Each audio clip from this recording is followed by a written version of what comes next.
Hey, everybody. Thanks for joining us for another episode of Living Beyond the Numbers podcast. I'm your host, Jude Boudreaux. I'm here with our Director of Positivity, Caleb Arringdale. Hello. And we've got a very special guest today as part of a series that we're doing with founders of our different offices. And so today we have Cicily Maton, who's founder of our Chicago office. So, Cicily, we're really glad to have you on the show. I'm glad to be here. Yes, absolutely. Well, no, it's wonderful to see you here. Tell us a little bit about what you've been up to since you retired. I know you've not been letting the grass grow under your feet. No, I've been seeing the world. And I think maybe in 23, my air miles were something like 40,000. In 24, they were 70,000. Last year, they were 50,000. So most of those were with United Airlines. So, I'm at highest status on the airline. And I've been to probably 10 to 12 different countries or regions. And it's fascinating. I think the most wonderful thing is not necessarily the scenery, but the people I meet along the way. Yeah. Oh, certainly. That's amazing. Any anecdotes or something comes to mind as you think about the people that you've met along the journey? One of the things that I had this summer, I asked the agency that was putting this together for me not to have so many walking tours. I think in Kyoto alone, there are 500 temples and 1,000 shrines. And I said, I don't need to see all of them. And so what they did is they substituted experiences. So I had a class with a calligraphy master. I went to a woman's home for the tea service. I tie-dyed my own scarf in a silk factory. So it was those kinds of things that stand out after a trip. Yeah, whenever we talk to people about their favorite things, it's never necessarily what they saw, it's what they did. It's those experiences that really move people. So that really tracks. That's cool to hear. Great. Well, part of what we're here to do is to talk a little bit about kind of the history of the firm and how things came to be. So, tell us a little bit about that. In the early 80s, you were changing professions. So, right. Yeah, how did you come to be a financial planner? It's an interesting story. I was actually selling limited partnerships, and I walked into someone I knew who was a potential client, and he said, it sounds interesting, but you'll have to see my advisor. And he sent me to this advisor, and rather than me selling him a limited partnership, I asked the advisor, how did he get to be that? What's the path to being an advisor? And he told me about the certification for financial planning, which I subsequently took the course. And I found I loved it. Working with people is just great. And I was lucky enough at the beginning to have a client who was in divorce. And she was panic-stricken. She couldn't focus. Her lawyer couldn't communicate with her, and I act as a bridge. And when I found out that there were no financial planners working in that area, and you have to remember back then, there weren't a lot of financial planners at all anyway, let alone women. So it was a kind of a rarefied field. And I was lucky enough to have been introduced to an area that had nobody in it, but had a great demand. And that's what really lifted my plan for a financial planning firm off the ground. And luckily, Michelle was working with me by that time. And she and I built a business around the fact that from our earlier experience, people weren't making decisions based on rational facts. They were making them based on emotions. And sometimes those emotions were counterproductive to their welfare. So, Jude, you may have remembered that there was a man by the name of Richard Wagner, and he, along with George Kinder, had a seminar in 1994 at one of the professional organizations. And Michelle and I saw the list, and we decided that was something we wanted to hear, because it was about money and living and life. And we thought we were the only people in the world asking clients questions about, well, how do you feel about money? What are your goals in life? Nobody was asking those questions. And we thought we were the only ones. Well, we found out that there were others. And that led to an organization called Nesruden, which is still going today, that became something like a think tank. And out of that came books, seminars, people researching this. And then, of course, the psychology profession got involved, because money and emotions tend to be part of their questions of clients. And then the economists got involved. So out of that came lots of information and validation that the path that we had chosen was the right one. So it's become much more sophisticated these days than our original things that we ask. So clients who come to a firm like the Planning Center are going to find themselves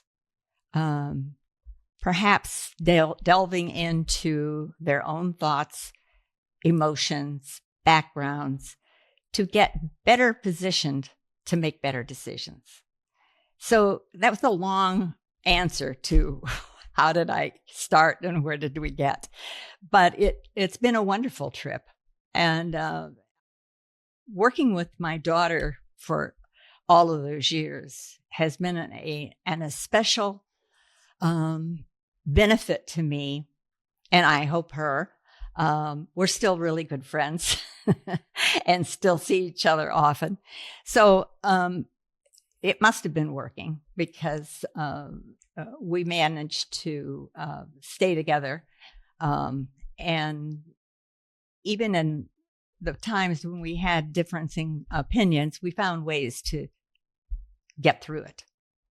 Yeah, a quick question. So in your experience in the planning field, how much of it is hard, rational numbers, and how much of this job really is dealing with emotions? I'm going to give a little historic answer. In the beginning, there were no softwares. We had to develop our own. I spent a great deal of time developing spreadsheets to track this, track that, keep track of this, measure that, do this. But now, with AI assistance and the kind of software that is available for financial planning firms, I think that it has got to be more like 10% in the hard numbers and 90% talking about life and money and how those things interact together. I see you nodding, so you must have had that experience. I agree. Yeah. Okay. Mm-hmm. After the background stuff was done, a typical meeting when I was still working as a planner would be about 10 or 15 minutes on investment returns, meeting your goals, and the rest of the time was, what are you doing? Where have you been? How are your family? What's your dog doing? I mean, there was normal stuff. And that was building trust and building relationships and building a common ground, so that when something happened in one's life, we were better able to step in and help them deal with that transition, whatever it was. You all know that when is a transition, there's always heightened emotions. and being able to step into a client's life and help them calm that down and put them in the proper place so that then they can step in and make the right moves to move forward. It's a sacred space to be in. To be able to be in those conversations, to be parts of, those decisions that families are making at really important times, important, difficult times when there's a loss, and important, exciting times when there's a new opportunity ahead. And, and of course I've got to share a lot of those with you. It was, Cicily and I worked together in the Chicago office for quite a long stretch before the pandemic. Would fly there regularly, and it's nothing like learning when you get to sit alongside of somebody who's been doing it for many years. And I get to help teach some of those things now as we grow a new planner. So it's a wonderful part of the longevity of the company. So let's talk more about that, about like the emotions and the money, because you've written about it, saying it's important to first talk about what's going on in life before plotting out a course of action. So you've talked a little bit about that, but when did that really come to the forefront, or where did that become a touchstone for you? Well, for us in the beginning, that was front and center because neither of you have gone through a divorce, but that is a place where the human emotions are front and center big time. So we were dealing with those emotions immediately and trying to put them in its proper place so that one can be more calm, be more focused on the present and the future rather than the past. Now, sometimes that would take, depending on the person, quite a long time. It's not a fast process. And even after the divorce is over, there's still all of the decision-making around moving, new places, new things, maybe all kinds of transitions on top of that. So the job doesn't stop. But what we did find in those early years, working mostly with divorce, is that divorced people would recommend their brother, their aunt, their uncle, their parents. And those people weren't going through divorce, but they were going through other things. They were going through buying a house, buying a business, selling a business, retirement. And we found out that they had emotions too. So if you're in a situation with a client where there isn't something going on, it's probably just waiting for something to happen. So I think that planners probably in the planning center are dealing with the emotions almost all the time. They're just maybe not aware of it because it becomes so ingrained in the way and the approach that we make with clients. Yeah, there's I wish I could remember who said it. There's a quote I use often of, that we're not rational beings that also have feelings, but we're emotional beings that also think. And the emotions are the primary part of this. So, That's right. So when we're in our work with these families, we have to be centrally aware of that and how that can affect decision making and so many parts that have financial ramifications, even if it doesn't start with money. Right. Well, I'm sure that every planner at the planning center has the same experience I do, but yeah, learning all of these techniques from people like psychologists and economists like Danny Kahneman, it helps me make decisions about myself because you bring that home with you and you apply it. So it's made my retirement calmer, more pleasant, less stressful. And that's a wonderful thing. I think that's a great point that you've been able to use these own things in your life. What is something you've really taken away from working with clients that you've applied personally, especially in retirement? Luckily, I have Michelle as a sounding board. If I have issues I need to address, I use her to validate that I'm on the right track. And to tell you the truth, it generally focuses around health issues these days. Everything else is pretty steady and easy for me. But at 89, you're constantly on a slippery slope. You're great today, but tomorrow you might wake up and not be so great. So you have to apply that same principle of recognizing the emotions, but using your thinking brain when it comes to healthcare. So I think big time I've applied that in my own life in that area. Yeah.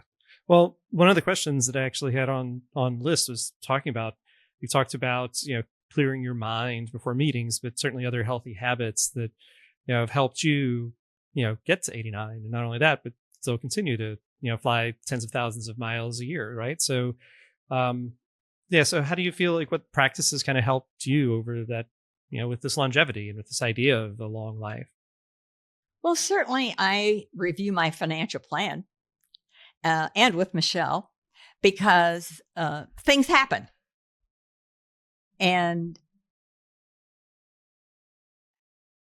you want to make sure that you've not overlooked something, or you've made a decision that's emotional rather than rational. And so when it comes to a review of my own plan, I do the numbers and then I review it with Michelle. And it's same discipline that we use with clients. And so it's no different when I apply it in my own life. I think that's interesting that you identify that you need someone as a sounding board, because I think of so many financial planners use other financial planners for themselves personally, because even though we might be able to be rational with other people, sometimes being rational with ourselves is pretty tricky. It is. That's a goal that should always be front and center for all of us. Absolutely. Yeah. Well, I want to take you to the pandemic, and something that you kind of helped us do during that time was organize kind of Zoom meetings for clients to talk not so much about, financial implications of things, but about their feelings, their hopes and fears and things while we were navigating this kind of unprecedented circumstance. So what kind of led you to that, and what do you think you learned from those conversations? It's always interesting to me that we tend to be not everybody, but the goal should be to be our best selves in times of crisis. Planners often have to react to circumstances like a down market. Even though we teach clients and constantly remind clients about the philosophy that we use in investing, there's always a few people who forget that lesson the minute the market goes down. And it's up to us to step in and calm their fears, remind them of why we made the decisions we did, and why they're fine and they will be fine. And being a leader in interpreting the world around us in a way that gives clients hope and makes them feel like I'm in good hands is, I think, something that all planners have to embrace. So I think the pandemic was just one of those places. I've been doing planning for a long, long time, and we had many crises along the way. and we had to deal with it in whatever way was possible. The pandemic was especially challenging in that we couldn't have people come together. There's all, in my experience, bringing people together in a time of a crisis and having them share their experiences and their feelings makes everyone feel a little bit like I'm on a ship, not a boat that's bobbing in the water, and gives them strength from that combination meeting that lets them then deal with it in their own way. The pandemic was especially challenging in that we couldn't do that. So we had to find ways to keep touching people in other ways so that they knew that we were there. They knew that they had access. They knew that somebody was behind them and had their back.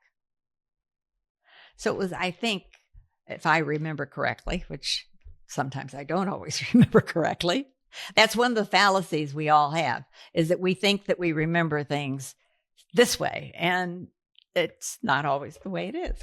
But anyway, during the pandemic, I think we all quickly got used to Zoom, quickly changed our clients' perspective of, I can't use that thing, to, yes, I can use that thing. So it was a matter of just keeping in touch with them. An email here, an email there, another email, a little call. And so it was more individualized than I would have liked, but that was the circumstances we were dealing with.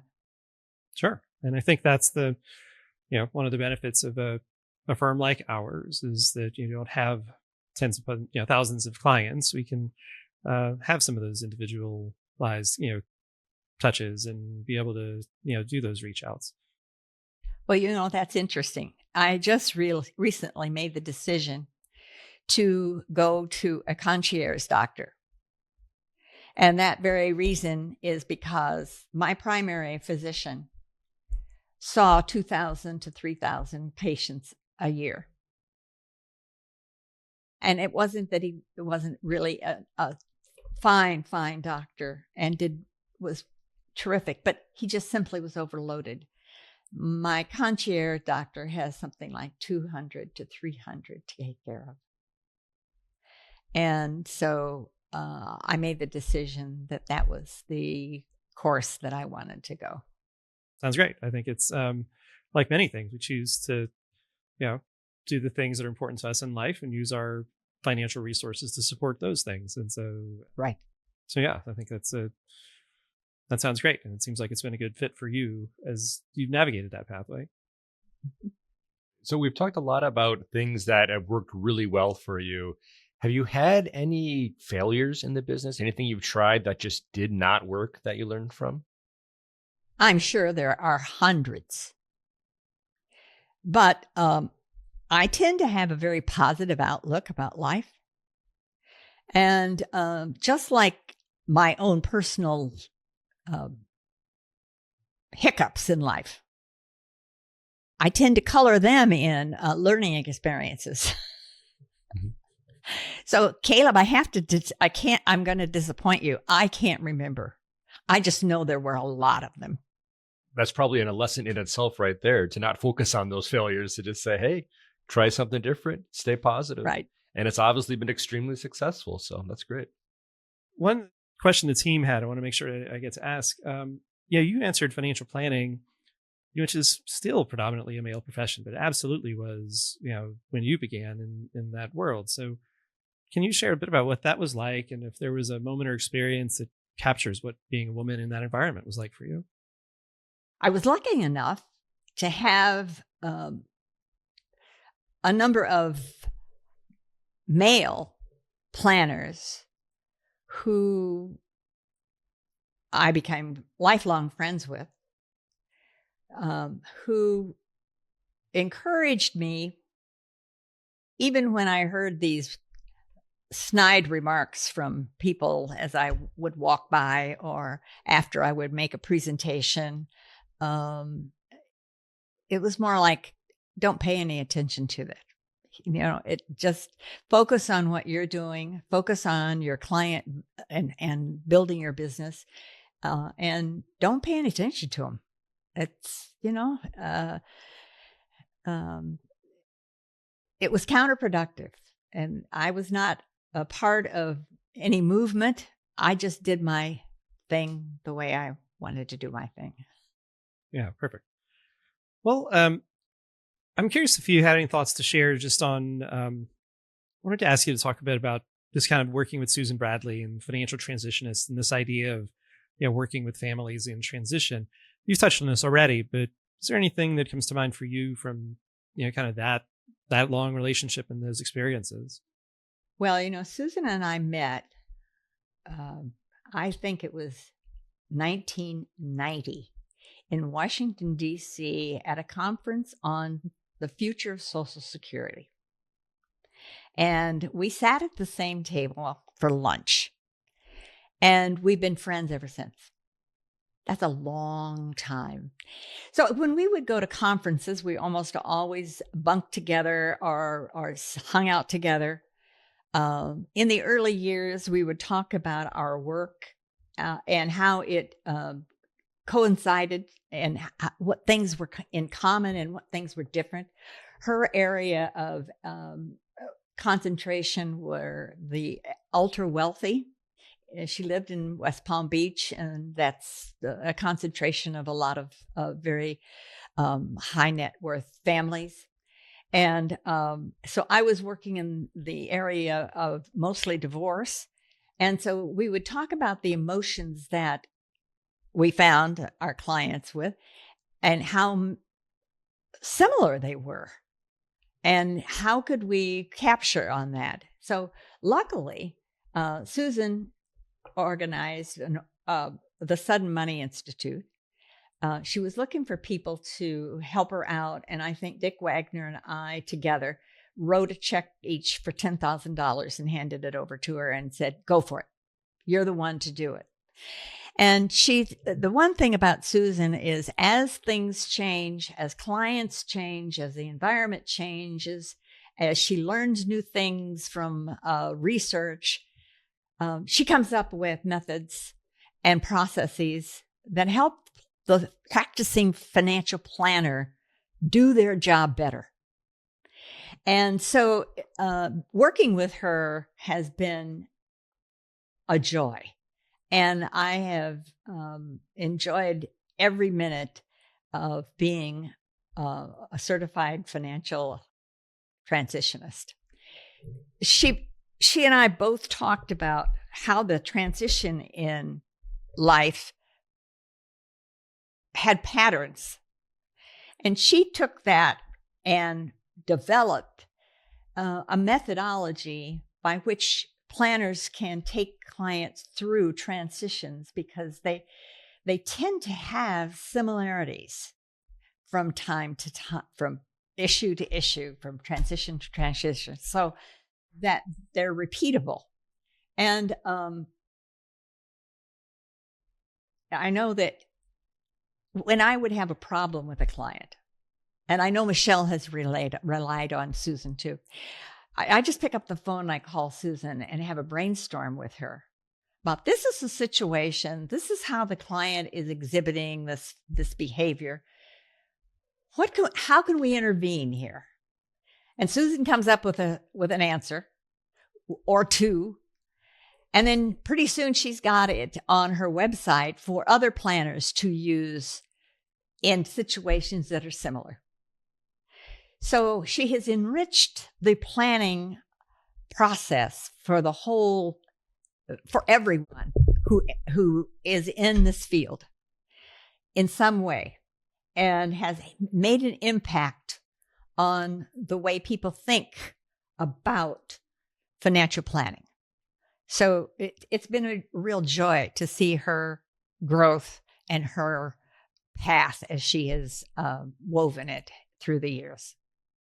Wonderful. Well, I've got a closing question, and then we have some rapid fire ones that we often like to go through with our guests. But, Mhm. um, and it's hard to boil this down, I'm sure, to like one thing. But if you were sitting with a financially successful person or a couple, and they're, in their 40s and looking forward, they've got some resources, but not hundreds of millions of dollars. They've got to be careful, right? So, what's the piece of wisdom that you'd most want to share with them? The thing that I would tell a couple is their success will greatly be enhanced if they're on the same page. Wonderful. Marriage is a partnership, and each individual has their own unique personality, backgrounds, goals. And it isn't often that a couple can go through a long marriage without some conflict. So the planner should recognize when those conflicts are getting to the point where they're toxic and recommend an appropriate approach, either through marriage counseling or through their church affiliations, some outside source to mediate them coming to a common ground. When it gets to be really touch and go, I gave this advice to someone not too long ago that was on the verge of thinking about divorce. And I said, look, here's what I would suggest you think about.